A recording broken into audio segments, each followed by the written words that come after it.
On this episode, I'm super excited to have back on the show Addie Lamar. Addie Lamar is a cybersecurity professional and expert, and she joins the show to share 10 things you should keep in mind when thinking about your own cybersecurity in 2026.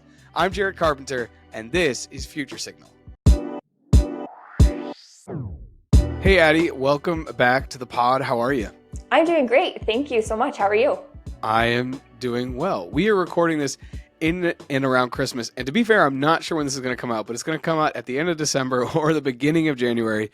And the idea is that we dive into all the things people should be thinking about when it comes to cybersecurity. But before we do that, do you want to give like a couple lines about who you are? Sure. My name is Addie Lamar. I've spent 15 years in cybersecurity, and I like to warn people about future threats before they blindside you. That aligns so well with Future Signal because Future Signal, I used to say it was learning about tomorrow's tech today is a cheat code, but I'm kind of going more, and this is obviously a tech-focused podcast, but I'm kind of going more towards tomorrow's trends today. So that is exactly what we want to do. We want to talk about tomorrow today and just kind of get people set up for that. So with that said, I think you've already done a lot of homework for the episode, and you've come up with, I believe, 10 ideas on things people should be considering for cybersecurity into 2026. So with that said, I'll let you start. I feel like you have a plan. Yes, I do. Thank you so much for having me. So the very first thing that I want to talk about is that humans are still the biggest threat to cybersecurity. So phishing and social engineering have been number one for a while, but they're still there at number one. So the entry point for the vast majority of breaches is phishing and social engineering, and AI has made phishing a lot more personalized, multilingual, and emotionally targeted. So in the past, when you would see the phishing texts or emails, you would notice that like a lot of the time people would misspell things or it would not be the best English. And you might think that maybe that's because the social engineers were trying, or like they were kind of dumb, but that actually is not the case. Fun fact is that they used to use that to try and figure out who would be good targets. So if you were a person who wouldn't notice the misspellings, you would be way easier to fool. But now that AI is being used during phishing attempts, everything's like perfect. So it's very easy to trick the average human now. So it kind of explains why everything else on the rest of this list actually works. So that's the first one, phishing and social engineering. I'm actually, and I have no reason to do this, but I'm just going to make sure I take notes on this. Okay, so phishing and social engineering. And before, okay, I have an idea of what these two things are because I've dealt with them personally. And I think actually if you're listening to this has happened to you whether you know it or not, which is a complete wild thing to say. But can you give me an example of like a very common phishing or social engineering that's happening right now that maybe people will be like, oh my gosh, like I know that, or I know someone who dealt with that, etc.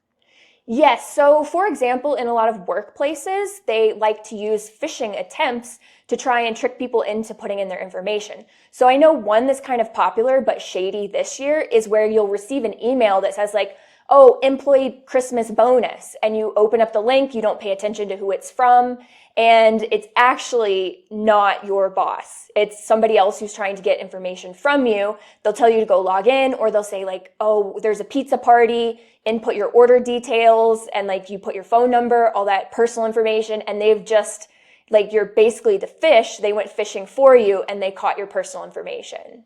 So this happened a lot at the previous job I had because it was remote. And we used a third party HR, like a Rippling or something like that. And they would just spoof the email. And then they would say, hey, Addie, so-and-so needs this paperwork from HR so you can get your next paycheck until we get that, whatever. And they would send out near the end or the middle of the month timing when most people would get paid if they get paid in a 2-week cycle. Anyway, very, very interesting. I feel like everyone listening to this has probably seen an email like that, or it's like, would you say for phishing, it's also like Amazon left your package type thing, and then they want you to take action? Absolutely. Like the text messages that you receive from like the unknown numbers that say like, hey, there's a package available for you to pick up. And it has like a little link. Never, ever, ever click on those links because they are phishing attempts, and also they can get your location.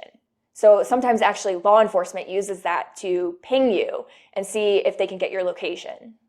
So I remember that from the first episode we did, and I'll leave the first episode links in the show description if people want to go listen, because that was an hour of 20 minutes of talking about cybersecurity and you breaking down a lot of things. And I remember you touched on this because I get texts all the time that will say, "Hey, do you remember me?" And now instead of even like looking at them, I just delete them. I don't even open them because of what you said about how law enforcement can use them to kind of like probe, which I think is crazy.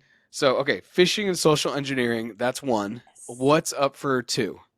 Next is two. It's going to be like a bit of a subset under the phishing and social engineering, but it's going to be AI generated deepfakes from voice, video, and images. So we've kind of broken the concept of proof because, like if you hear of people getting disappeared sometimes, a lot of times you'll need like a proof of life. You'll need like people calling you or something.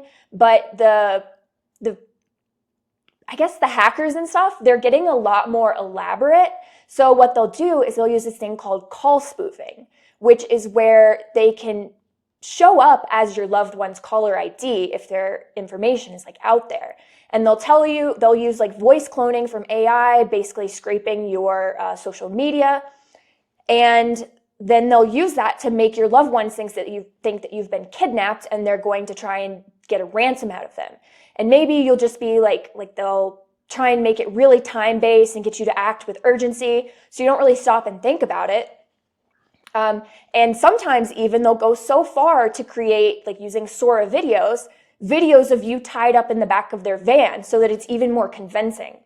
But the thing that you can do with that is, first of all, pause. Second, hang up the phone, because call spoofing only works one way. So if you call your loved one back at their normal phone number, just call and check on them. But if it's actually somebody who's been kidnapped, the kidnappers are going to want to answer and they'll pick up the phone and you'll figure out that it's real. So I don't think they'll harm your loved one if you just hang up and you say like, "Oh, I lost signal" or something. And then third, you need a family duress code. That way you can tell if somebody's actually in a bind. Like in the military, we used I think it was like aardvark or like a different kind of animal. You just kind of weave it into the conversation like, "Oh, have you seen my aardvark stuffed animal?" or something. And then people know that you're actually in danger. But families really need to be setting this up like well before anything like this happens to them. So yeah, this phishing has really evolved into psychological warfare. So especially for elderly people, and especially if your information is on the internet, like with the data brokers, it's very easy to find and it's very easy to spoof. I feel like everyone's information is all over the internet now because you are part of a third-party app that has had their information leaked. And so like growing up, I remember my dad always saying, don't talk about your social security number. It's yours. It's private. Never talk about it. And now I just feel like that's not the case because especially what's happened with Doge over the last in like 2025, where you had a bunch of 20-year-olds that were just like running through databases and doing and I think they were like downloading stuff from the government. Anyway, neither here nor there. AI generated deepfakes.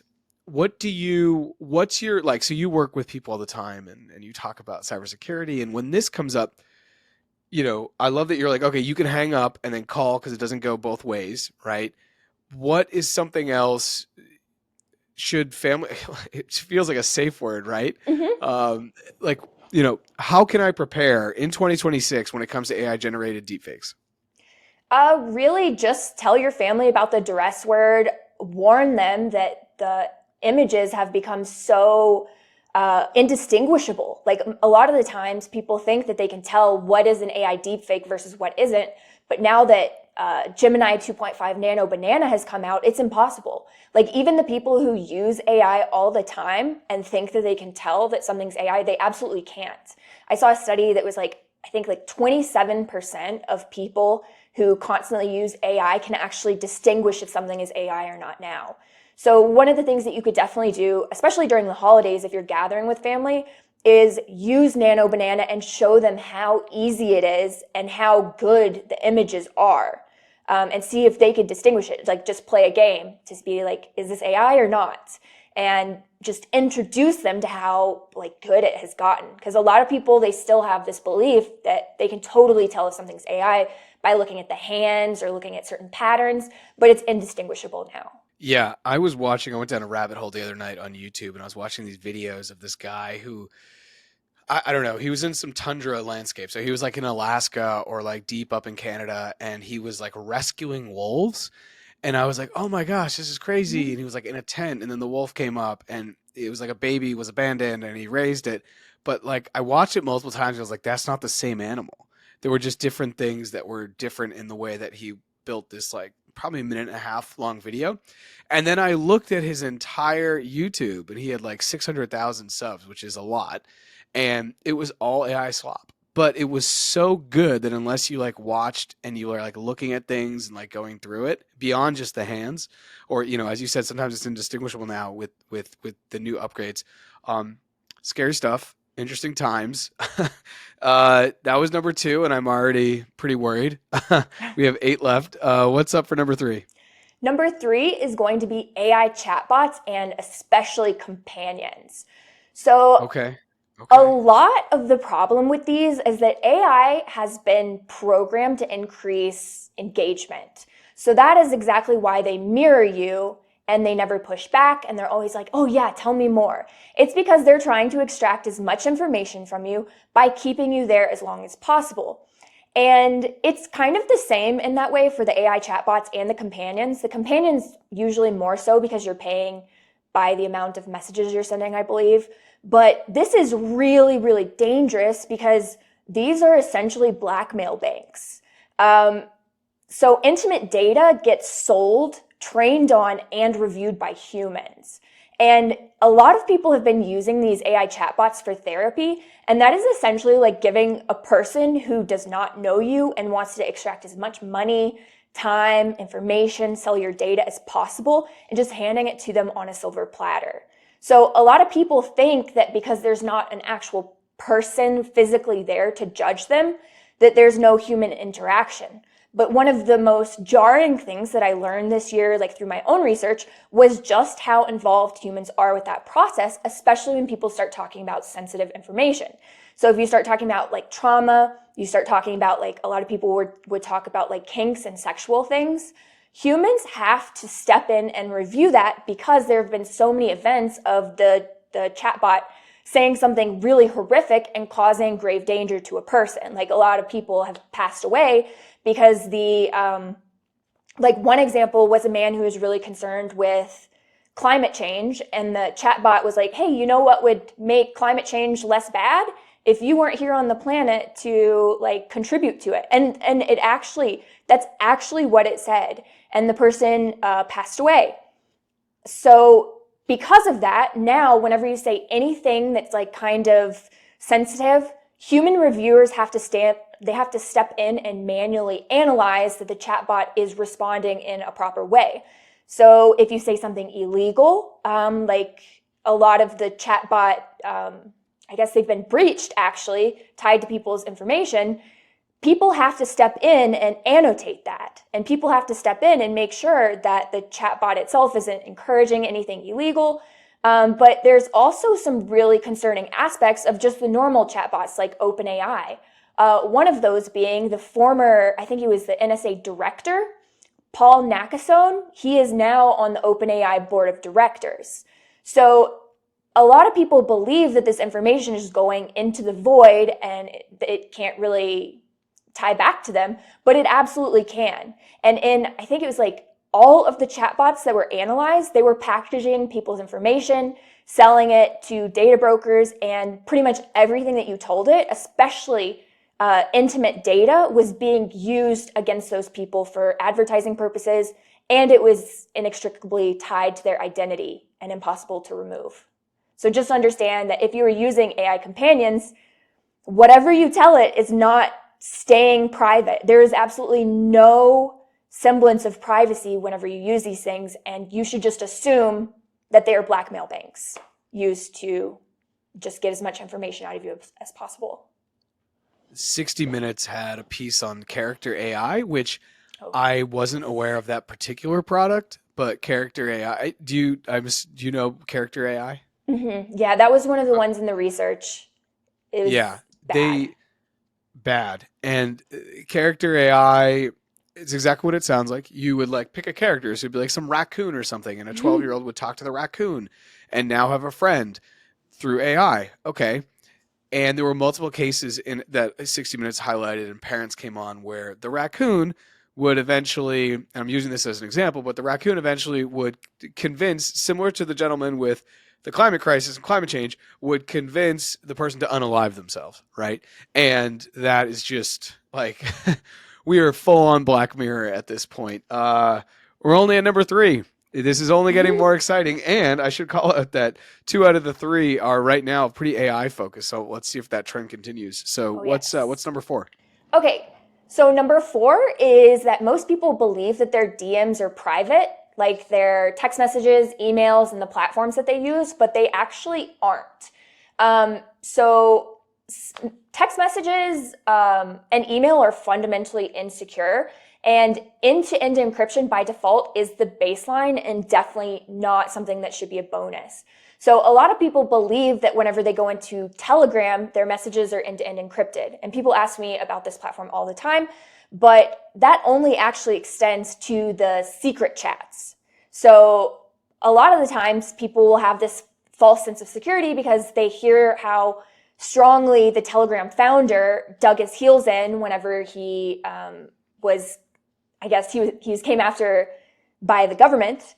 But that's actually not totally true. So what you have to do within Telegram is start a secret chat to make sure that that's actually end-to-end encrypted, but everything else is not. It's like totally wide open. And like another example of end-to-end encrypted messaging could be like Proton email, because this applies to like both your emails and texts and pretty much anything used by a platform. I personally prefer Signal because it has like some issues right now with like specific hacks with like people sending like I believe it's like a laugh emoji or something, and you're able to unlock stuff. But I'd say it's like, I don't know the full details on that one. I probably couldn't go totally into that. But I do still think that it's better than just using plain text messages. And also WhatsApp, a lot of people like to use WhatsApp because it says it's like end-to-end encrypted, but it's owned by Meta. And I'm going to get into a reason why I really don't trust Meta in a later version, in a later example. But yeah, so people really need to be making sure that their messaging platforms are totally end-to-end encrypted so that other people cannot read your messages really when they're sitting on somebody else's platform servers. Yeah, I didn't know that about Telegram because of what you said. I always assumed the assumption was okay, because the founder fought so strongly for privacy, and whenever you see him, he hardly ever does interviews, but whenever he does, he's privacy, privacy, privacy. Interesting. It's like double speak 1984, because then I opened it up and I went to a chat that I have with a friend on there, and I went into like the settings and it says start secret chat. So that Mm-hmm. leads me to believe, as you said, that everything was basically, it's like sending a DM or a DM on Messenger on Facebook or a PM on LinkedIn. It's like, no, the platform literally sees all of this, which is absolutely fascinating. I've also started to use Signal a lot more this year, and I know a lot more people that have also started to use Signal. I feel like many of the conversations I've had with friends, work conversations, personal conversations have started to move over to Signal. So it's good to hear that Signal is a good place to kind of talk encrypted, Absolutely. right? Absolutely. Yeah, Signal is great. Shout out Signal. And then Proton. I actually wanted to ask you about Proton. I have been thinking about opening up Proton different products because I know they have a huge product suite. Do you recommend? Sounds like you recommend Proton. I do. I like Proton, especially because of how they're responding to like some issues. They're based in Switzerland right now, and Switzerland is changing their privacy laws, and they have committed to moving their location because the privacy laws have changed. So like Proton is still a centralized organization, so there's only so much you can trust them fully, but for the most part I do. I like their products. I use some of them, and I have a few more recommendations with them involved in like some of the later points too. Okay, perfect. So that was number 4. DMs are private. What's up for number 5? Number 5 is a doozy because that one's data brokers and shadow identities. So a lot of people have this misconception that the only thing that the internet knows about them is the stuff that they post themselves. But you Okay. actually have two different versions of yourself online. You have your digital footprint and your digital shadow. So your digital footprint is basically everything that you post yourself online, and then your digital shadow is everything that the internet knows about you that you did not post. And the scary thing is that your digital shadow is 10 to 50 times larger than the stuff that you post yourself, which is painful. So all of that information is traded around with different data brokers, and that fuels the phishing, deepfakes, AI training, and insurance risk scoring. So shadow profiles are weirdly like more accurate than your self-reported data because like they are just taking information from all the apps that you use. Like, for example, you might be using a fitness tracker, and whenever you publish the information into that fitness tracker, like maybe it's free, maybe it's paid, they're selling your data to make a profit. So that information goes to the data brokers who split it across different data brokers. And it just really ends up being a huge thorn in your side because let's say you're trying to go in and get insurance. Well, because they see that you go to the gym twice a year, they're going to increase your premiums by a lot. And they can reject you for certain things, and it's just awful. So realistically, you could spend your entire life without ever having a Facebook account, but Facebook still has an account on you because the people that you know who share their contacts with Facebook, they created a shadow profile of you, and any information that was ever shared, they also count kind of as a data broker because they collect so much information and sell it.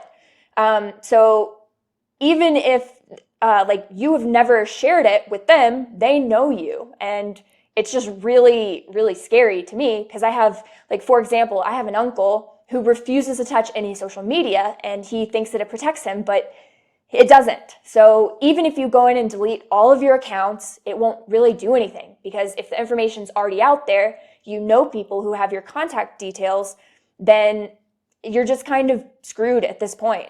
So like they get this information from all the free apps that you use, pretty much anything and everything you do online, from like the amount of time it takes you to hover over a link to how many pages you go back and look at. They just always use it to try and fuel you to continue buying stuff.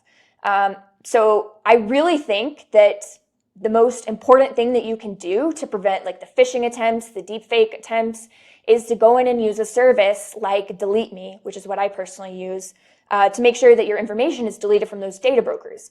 And the reason I say to use a service and not just go through and do it manually, because you can do that for free, is because what happens with these data brokers is they share data. So if you send a deletion request and they take it down, the information will be back there the next month. And it's a really tedious process. There are like hundreds of data brokers, and it's much easier to have somebody who sends out the automated lists every single month to get it nipped in the bud every time.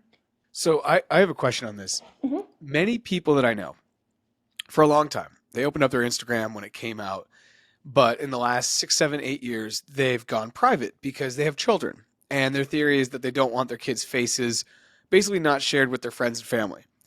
That almost doesn't matter because Meta still has access to the kids and could be using the kids' faces to train models on how children should look or something like that, right? Right, right. That's true. And there's like another aspect of that too, is you never know who the person is sharing your information on the deep web.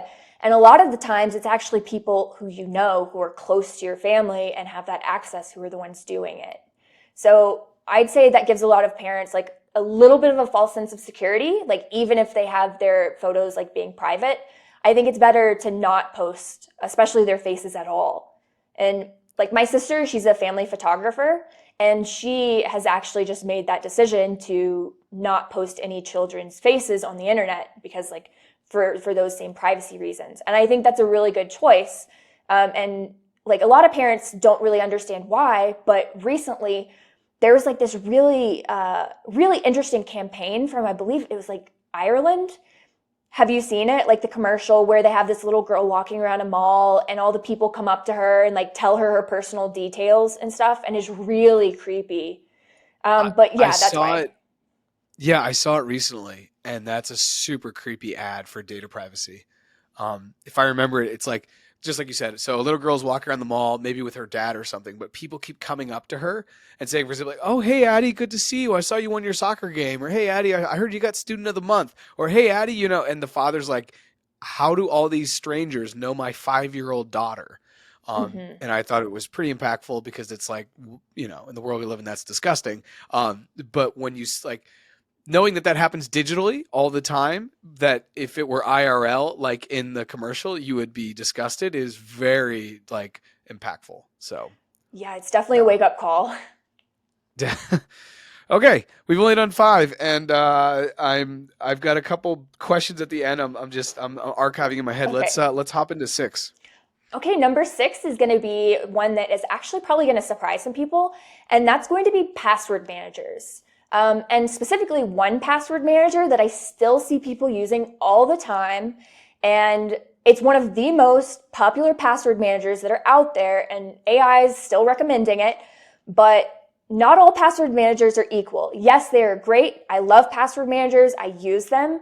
But there are 2 rules. One, no free password managers ever. Do not ever, ever, ever use something that is free like that, because there are so many instances where these are just extracting information and they have absolutely no reason to protect your information. The second thing I want to talk about is LastPass, because LastPass is the bane of my existence now. So many people use LastPass and think that they're totally safe, but I'm going to use it as a cautionary tale for the worst cybersecurity I have ever seen in my entire career. So they have had repeated breaches where it was so egregious. Like, they had a personal laptop of one of the employees connected to their production data and had access to everyone's password metadata that was able to be extracted by a hacker. They had so many breaches. They covered up the breaches so nobody knew. They could have prevented all of this information from getting out of hand. And by getting out of hand, I mean one of the biggest crypto breaches in history, because they failed to warn their users that they needed to change their passwords. So what LastPass did was they told everyone that they were using this thing called like zero knowledge. And for the crypto people, you know what zero knowledge means. Like, it means zero knowledge of what's there. But LastPass went out of their way to take the data blobs that were totally encrypted. They did extra work to make sure that like the site names and the notes were unencrypted. And then they failed to actually encrypt it with proper like encryption standards. So this allowed a hacker to extract it and start breaching, like actually cracking the stuff within several hours, when it should have been like, I don't know, it should have taken years to do. And what happened was a bunch of crypto people started having their wallets drained because they had kept their seed phrases or something in the notes area, or like they had encrypted it or something. So people should not be doing that, especially with LastPass. But LastPass covered it up twice. And also, whenever I was doing my research into that, I found a huge conflict of interest that made it go from something that was, oh no, this could definitely be accidental, to me thinking like, oh, this is really sketchy. And the owners of LastPass were the ones who had majority control over Pegasus spyware whenever it came out that they were installing it on like journalists and targeting like political dissidents and all that stuff. And that's really sketchy to me, because if they had so many other things involved in that kind of business, and they had such egregiously bad security, like if I were trying to extract information from people to use as a treasure map, to go after people's information, steal crypto, steal their passwords, have a master list treasure map, I would have followed that roadmap exactly. I wouldn't have changed anything. So I'm not going to accuse them of doing anything intentional, but if I wanted to do something intentional, I would follow every step that they did.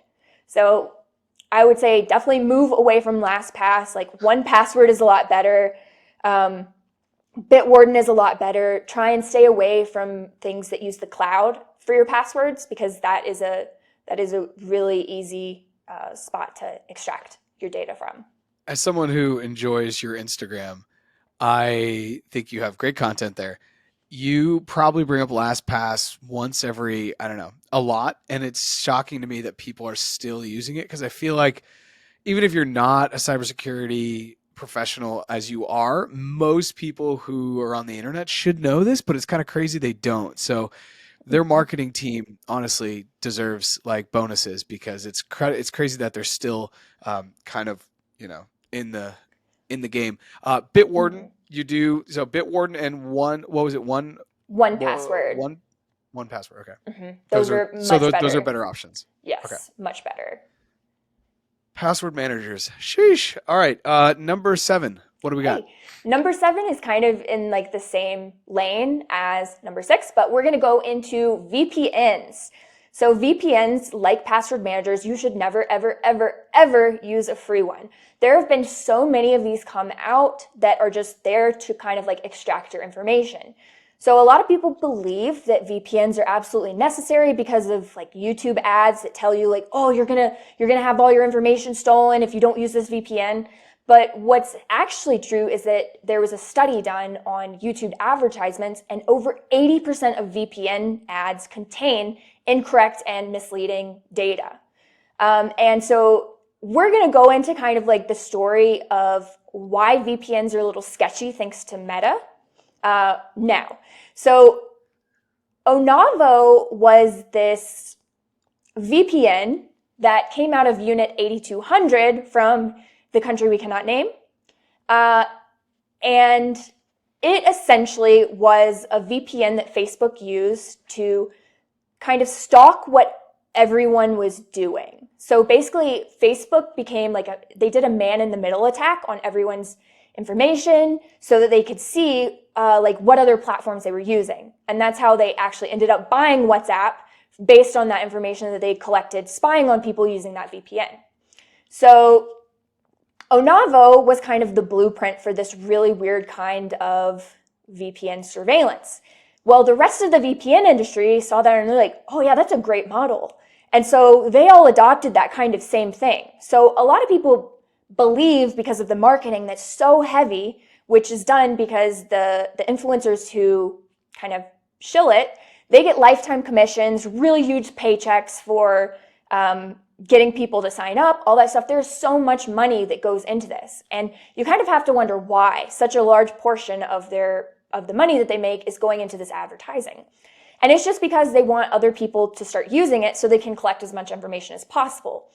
So one of the big VPN people that I want to talk about is Cape Technologies, because Cape Technologies is kind of a former spyware company, and they are the ones who own stuff like ExpressVPN, private internet access, and I believe it's Ghost. And a lot of the times when people want to do their research on which VPN they should get, they go and look at those VPN review sites. Well, those review sites are all owned by Cape as well. So they consistently rank themselves pretty high on those lists. And it's just kind of like this circular economy where you never really get good information unless you know like people who are really into the cybersecurity community and they know like how HTTPS works most of the time, because a lot of the time you don't really need a VPN unless you want to use it for like switching locations to watch Netflix stuff, or of course the people who are in countries where they can't speak freely. Like of course that's a necessity for them. But free VPNs are most likely going to be stealing your information. A lot of VPNs have given over people's information to law enforcement, and it's just really kind of shady. It's really shady industry. So you want to make sure that you get really good, really solid VPNs like Molvad, that's a good one. IVPN is good, and then Proton. And we're going to go with the approach of like sex ed, where I say abstinence only from free VPNs, but I know people are still going to use free VPNs. So I'm going to give you a recommendation for what free VPN you must use if you must use one. Proton. Proton has a free VPN, and that is the only one I would ever tell people is probably good to use. But I'd still say use a paid VPN. But I know people are still going to do it. I love that, the sex ed approach. You can tell everyone in the room to abstain, but some people are still going to have fun. Uh, what about, so I think I have Windscribe and what about Nord? I ask people about Nord all the time because cybersecurity professionals, because it's the one I see the most ads for on YouTube. What are your thoughts about that? Not the free version, but the paid version. So I actually use Nord. So the thing, Okay. I don't like to recommend it because they have like all the advertising. So it's like whenever I'm talking about how terrible the advertising is, they're one of the ones that do it. But they have like Yeah. pretty good audits. They have pretty good security. So I personally use it, but I would rather, I think I'm going to be switching to like Mulvad next because I think that those are just better for that reason. I just really don't like the advertising. Yeah. Okay. Interesting. Yeah, I've Windscribe. I've used it for years. It helps, and because I travel a bunch, it's exactly that. Sometimes you're in certain countries when this comes down to when you're buying plane tickets to buying Oh, things online. Sometimes if I'm in South America and I'm on like at the Nike store, for example, I'm trying to get something mailed to my address in the US, and it won't show me options unless I pull up that I'm in the US by using the VPN. Things that, like, if you travel a bunch, you know what I'm talking about. So anyway, okay, number 7 was VPNs. Glad you brought that up because I think that that's a huge part of people's cybersecurity kind of like tools. Very useful. Number 8. number 8 is going to be smart home surveillance, and also kind of like Flock. So really what I want to talk about is the collaboration between Ring and Flock. So Ring doorbells are the ones, people come up and ring it and it records whoever's there. And it also records the sounds of whoever's there. And then Flock is the automated license plate readers that are scattered all around the country in people's like neighborhoods and stuff that takes pictures of your license plate and kind of builds a map of everywhere that you go. So researching about this actually is what made me completely switch away from doing privacy content because it was so depressing. But essentially, everywhere you go from your doorbell to returning home is tracked at this point.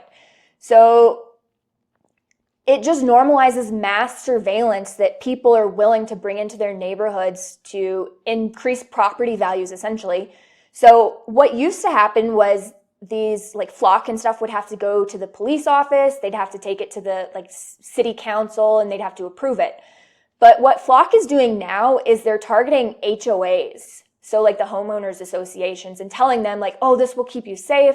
This will increase property values. And they are willingly putting them up in their neighborhoods. And it is really bad because anytime they see a person who may not belong, and usually that's somebody who doesn't fit the demographic that they really approve of, they think that it's verifying the need for it. So they think that they're catching sketchy people whenever it's really not. So it's causing there to be issues within surveillance within your own neighborhoods. But to make this even worse, Ring is introducing this feature called Friendly Faces, which is hooking up your Ring doorbell to facial recognition. So that means if you're outside walking around your neighborhood and you walk past somebody's Ring doorbell, it will identify you and send it to Amazon servers and then track your entire walk. So every time you walk past someone's house who has a Ring doorbell, there you go into that database. So it's like privacy does not really exist anymore. And the only way you can kind of get around this is either, I believe, being in Illinois or Texas or leaving the country. So it's like, it's so bad. Like if you're a delivery driver, you're going to get your information uploaded to Amazon so many times per day. There's no way to opt out.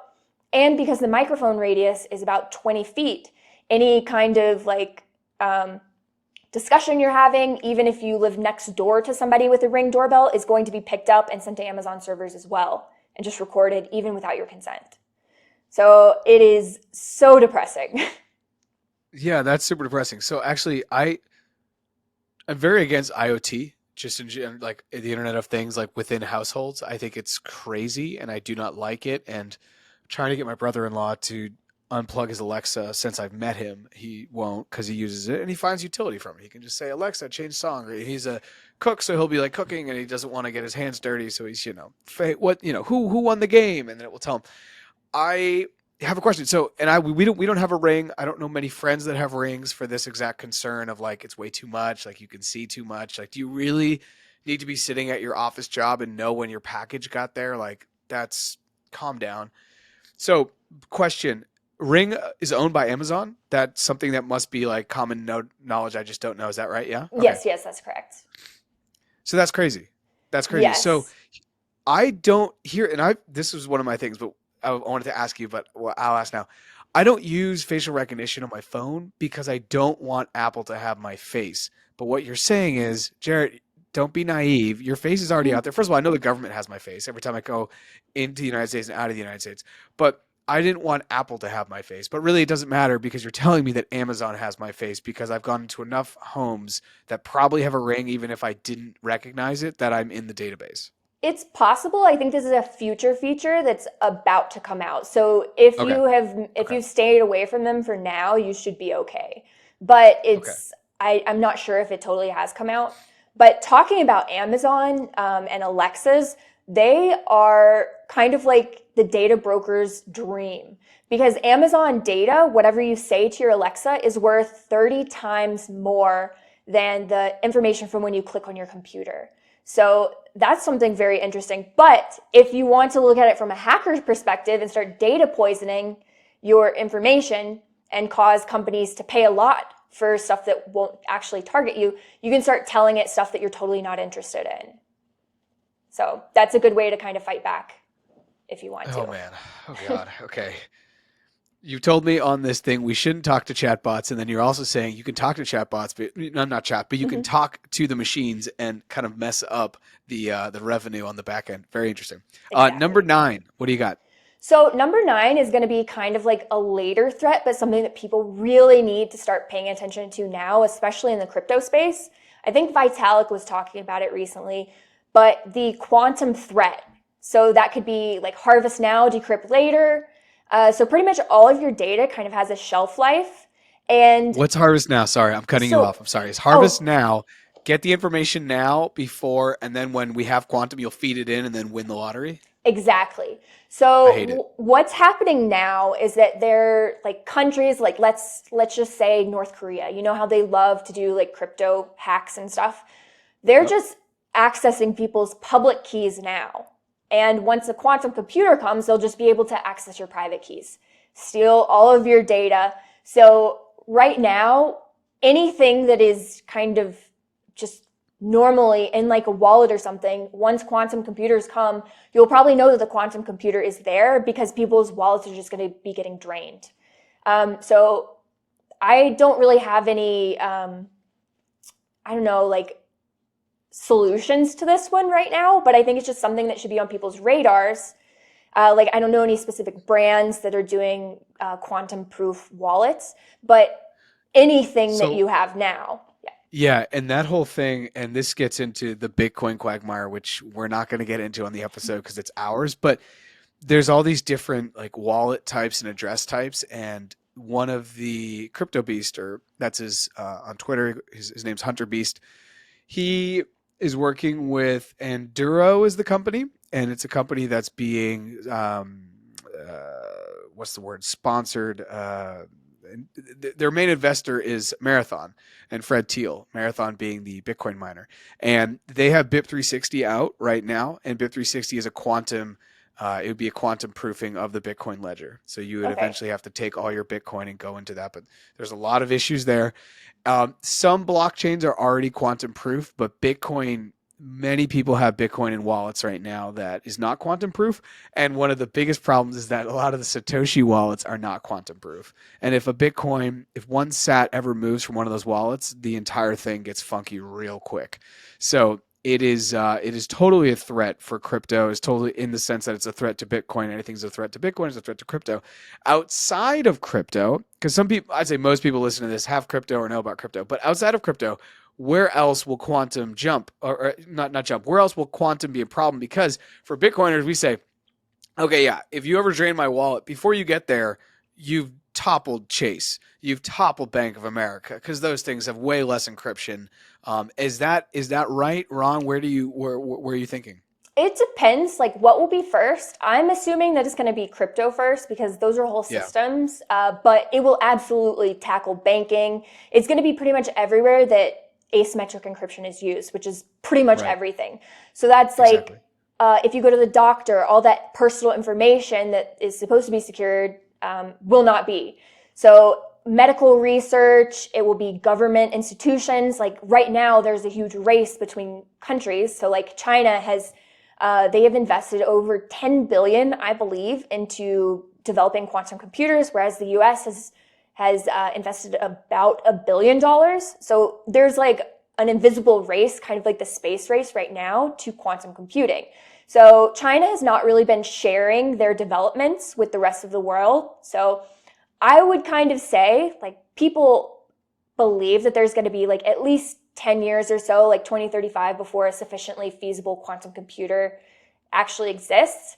But it's kind of like Los Alamos, or like if you know the Imitation Game about Alan Turing, how they pretended like they did not actually break the encryption so that they could keep intercepting the data and win the war.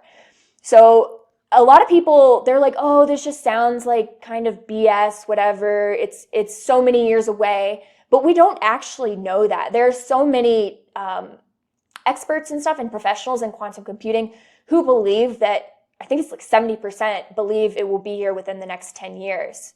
So it will impact everything. I'm so glad you brought this up, because this is one of those things. This episode is going to go out. It's going to be either, like I said, at the end of 2025 or the beginning of 2026. Either way, this particular piece is something that is so far looking into the future relative to the other things, which is like, hey, your Ring doorbell, right? Flock is like looking at your license plates. Mm-hmm. Don't use private DMs for personal things, et cetera, et cetera. Those are all like the now. This is one of the biggest conversations that I think exists as someone who is into Bitcoin, who has a lot of friends that are in Bitcoin and crypto. This is like the one thing that is, I feel the same way about Alan Turing. I'm like, have they already cracked it, but they just don't want to use it because they need to hold off for a longer term? I think the answer is no, but I Mm-hmm. think the answer is when it is cracked, you're not going to know until it's kind of like the end of the world situation, where it's like, okay, the president knows that, maybe not this president, but a president knows that the end of the world is going to happen. And so they're going to hold off telling until everyone, if we tell everyone, we can't tell anyone, type thing. So Yes. it's very interesting, and maybe we can look more into that, because that's one thing I've noticed too about your content. You're starting to talk about quantum more, and you're even like, marketing yourself as someone who's looking at quantum more now, which I think is Yes. just brilliant, because I do think it's going to redefine the way we think about cybersecurity for the rest of our lives, actually. Because once the encryption we have now doesn't work, I just think a lot of things break, from like your email to your Apple login to how you get Spotify. Everything just like changes. And so I actually have a question on that, and I'm going to Mm-hmm. skip to that if that's okay. Of I want to course. skip to my question, and that is because we're talking about this quantum. Is there a future? And then we'll do number 10. Is there a future though? Because I was hearing this the other day, where we just don't have passwords. And what does that look like? Is that where we're doing biometrics? Oh, that's a really good segue into number 10. But no, Okay, perfect. definitely not biometrics. But Okay, good. I do see people, I don't know, like that one's hard to answer because I do see people moving away from passwords and towards pass keys. But Yes. I've tried them and I don't love them. I see it moving more to stuff like hardware, like the YubiKeys, stuff like that. That's probably a better route to go. Especially because whenever people are trying to reset passwords and stuff, you can just use AI deepfakes to submit your face, use voice cloning, use all that kind of stuff. And actually, one of my predictions in my YouTube video for 2026 is that we're going to see a breakdown of passwords and biometrics and what people can trust due to those factors. So I think it's probably going to go more towards hardware, like YubiKeys, stuff like that. So is that number 10? Number 10 is going to be biometric lock-in and irreversible biometric breaches. Oh my gosh. Actually, Yes. wait, hold Mhm. on. Before we go, I would be a bad Bitcoiner if I didn't say what I'm about to say. Okay. So for number 9, when it comes to quantum, one of the things that is first going to help you is to look up BIP360 and also look into doing multi-sig wallets. Multi-sig wallets will eventually be quantum cracked once quantum cracks a wallet, but it's another way to do that. And looking up, and I should know this stuff, I just don't know off the top of my head, that there are certain addresses that are more prone to being cracked because you can essentially take out the private key by looking at the public key. But there are other addresses that you won't be able to do that. So anyway, I want to say that before we go. And now let's go into Yes. number 10, which sounds like the doozy of the day somehow. Yes. So what I'm going to talk about is kind of based around 23andMe.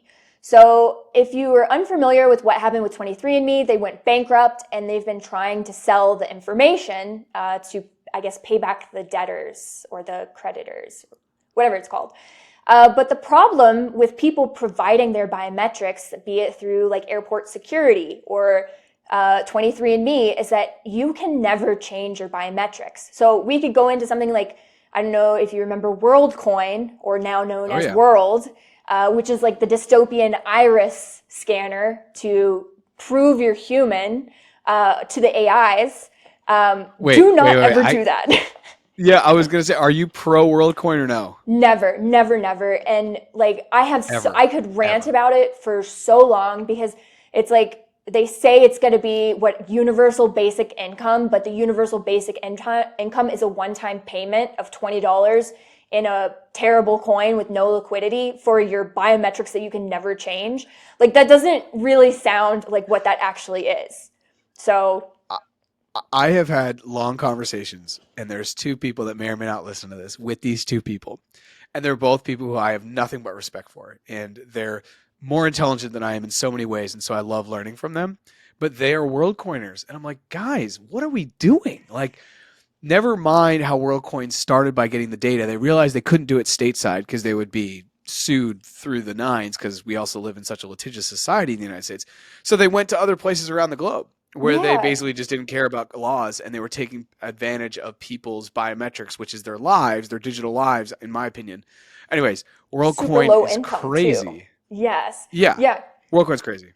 It is, yeah. I highly, highly, highly recommend against ever giving your biometrics to any company because I think 23andMe was actually saved. Like, I believe like they ended up not sharing the data with other people. But like, it's just so dangerous. You can never change your biometrics. You can't change your iris. You can't change your fingerprints. You really cannot rotate your genome. And also, like once relatives have uploaded their biometrics, you can't opt out. So like even if you never wanted to give your DNA to 23andMe, that's now out there. And the reason it's so dangerous for like your genome to be there is because that information could be fed into the health insurers. Like I said earlier with the data brokers, and that would get packaged with the data brokers so that whenever you go and try to get insurance, they'll decline you because they detected that you could have this rare genetic disease. So every piece of information that you actually put out into the internet, you have to think about what would a company want to do to make the most money from me? And a lot of the times that's just going to be denying you your health care. It's going to be, oh yeah, this is a pre-existing condition because it was confirmed in your genome data, all sorts of stuff like that. So I believe they also had a breach at 23andMe, and like with your DNA data, ethnicity, family relationships, that data is so valuable to people who want to misuse it. So definitely keep your biometrics to yourself. This is totally why I've never done 23andMe. Even though I'm an adopted human being, I never have met anyone else in my life with the same DNA.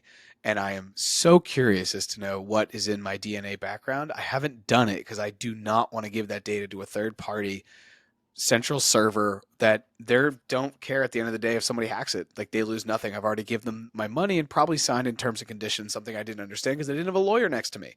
But I was so curious and I had to pay $60 just to do this or whatever the amount of money is. It's absolutely crazy. And what's number 10? You said it, but it was like a bunch of multisyllabic words that went over my head. Oh, biometric lock-in and irreversible biometric breaches. Okay, so irreversible biometric breaches, I feel like we just talked about with the idea of 23andMe. What's the biometric lock-in?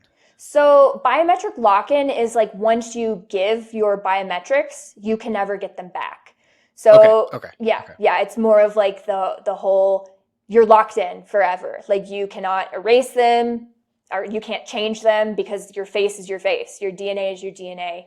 It's not like you can change a password or you can change an email address. Your biometrics are forever. So whenever you give that away, it's really giving up something valuable. Yeah, that's exactly how I feel about it. Not everyone feels that way. Not everyone sees the value in it, which is I find very interesting. I've had conversations, like I said, with multiple people, especially these two guys I'm thinking of, and they don't. It's like just doesn't bother them, and I don't necessarily understand that. So okay, we've now done 10. This has been a really great list. Anything to like round out the episode, and I know each one of these is so different, so I'm going to call them out. We have phishing and engineering, AI generated deepfakes, AI chatbots and companions. DMs aren't private. Data brokers and shadow identities, password managers, VPNs, smart home surveillance, things like Ring and Flock. The quantum threat, which is a little bit down the road, but I think as you and I probably agree is closer than we think, no matter where, like when it actually Yes. is. The deadlines are Um, actually 2026 for that. So, like, the government mandated deadlines for starting to switch your cryptography are yeah. starting in 2026. So, that's why I included it. I think it's awesome. No, and I Mhm. think I'm starting to think now about how I'm going to kind of quantum proof. And then 10 is all of the bio lock-in, and you need to just take care of your biometric data. So to kind of like round this out, and this is something that I think is going to be huge in 2026, and so we're going to kind of change. I'm going to ask you a question, but we're going to Okay. change the music a little bit. The thing I'm seeing most, and it's a conversation I've had, and actually, if you're listening to this, go check out a recent episode where I had a guy named Jack come on and talk about living life with a smartphone. And excuse me, a dumb phone, a flip phone instead of a smartphone, and how that makes him so much happier, how it gives him more time, how he just feels like he's a better person, he's back in touch with himself. Go check that out. But that and other conversations I've had recently has led me to believe that there's a real push to the analog, and we're going to, especially people like you, a cybersecurity person, maybe somebody like me who works on the internet all the time, who's in crypto and all these other things, there's going to be a push for us to go back to the earth and away from these things, away from the podcast world, away from cybersecurity, away from AI, away from blockchain. Do you feel that? I feel like on some level you do. I always see you skateboarding and out and about in the city where you live. Do you feel that? Does that align with you? And if it does, what are you doing or planning to do in 2026 to kind of go more analog as opposed to going more digital?